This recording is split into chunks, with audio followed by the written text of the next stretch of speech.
sœurs, nous sommes à la Défense, chez l'Évangile. On y va, mon ami. Alléluia.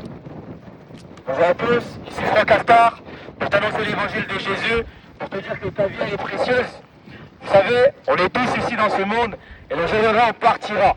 Et j'aimerais dire à quelqu'un, tu n'es pas le fruit de l'évolution. Ton ancêtre n'est pas une bactérie, ce n'est pas l'Homo sapiens, l'Homo erectus, l'homme de Néandertal, non. Tes ancêtres sont Adam et Ève. La Bible est vraie. La Bible, c'est la sainte parole de Dieu. Il y a tellement de preuves concernant la Bible. Les manuscrits de la mer Morte, les manuscrits de Qumran, il y a même les papyrus d'Ipouer qui nous prouvent qu'il y a eu les 10 plaies d'Égypte. Je vais dire à quelqu'un qui m'entend, endurcis pas ton cœur et dis-lui que Jésus-Christ est de Nazareth. Ta vie, elle est tellement précieuse. Là, tu sais où tu te rends, peut-être au commerce, peut-être chez toi, mais le jour où tu mourras, sais-tu où tu vas aller? La vérité, c'est qu'après la mort, il y a soit l'enfer, soit le paradis. Il n'y a pas d'entre-deux.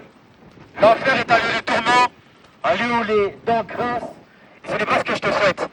Moi, je suis venu te prêcher l'amour de Jésus. Le fait que la bonne nouvelle, c'est que Jésus est descendu pour nous sauver. Qui est Jésus? Le Fils de Dieu. Qu'est-ce que ça veut dire, Fils de Dieu? C'est tout simplement Dieu qui s'est fait chair. Dieu s'est fait chair pour toi et pour moi. Ta vie, elle compte pour Dieu. Il y a ce verset que j'aime tant, que je ne cesse de dire, Jean 3,16. Car Dieu a tant aimé le monde qu'il a donné son Fils unique, afin que quiconque croit en lui ne perde pas mais ait la vie éternelle. Ce n'est pas une histoire de religion. Religion, c'est le religare, le fait d'être relié à Dieu. Mais aujourd'hui, quand tu regardes les religions, il y a plus de 4 milliards de religieux sur Terre, mais regarde l'état de la planète. Tu dois avoir une relation avec Jésus-Christ de Nazareth. Il veut changer ta vie radicalement. Il veut te donner son précieux Saint-Esprit. Dieu est vivant, messieurs, dames. Souvent, les humains se permettent de dire, si Dieu existait, pourquoi il y aurait tant de choses sur Terre?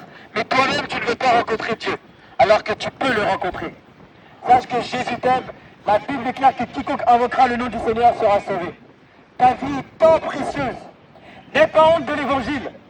N'aie pas honte que Jésus ait porté la croix pour toi et pour moi. N'aie pas honte, parce qu'il veut inscrire ton nom dans le livre de vie. Ta vie, elle est précieuse. Ne joue pas avec ta vie.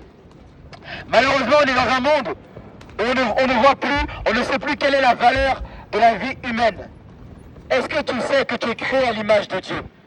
Est-ce que tu sais que Dieu t'a créé avec des intentions pures? Il veut avoir une rencontre, une relation avec toi. Lorsque tu regardes 6000 ans en arrière, dans le jardin d'Éden, la Bible déclare que Dieu descendait et parlait à Adam et Ève. Mais maintenant, aujourd'hui, as-tu une relation avec ton Dieu? As-tu une relation avec ton Créateur? As-tu une relation avec Jésus-Christ? Est-ce que tu connais Jésus? Tu dois le connaître. Il est le pain de vie, il est la porte et il t'aime comme tu es. Il veut juste changer ta vie. Pourquoi il veut changer ta vie? Parce que ta nature pécheresse t'empêche de le rencontrer. T'empêche d'aller au royaume des cieux après ta mort. Tu sais, il y en a souvent sur terre, lorsqu'on parle de certains péchés, tu commences à ressentir une colère. À cause des démons qui t'entourent.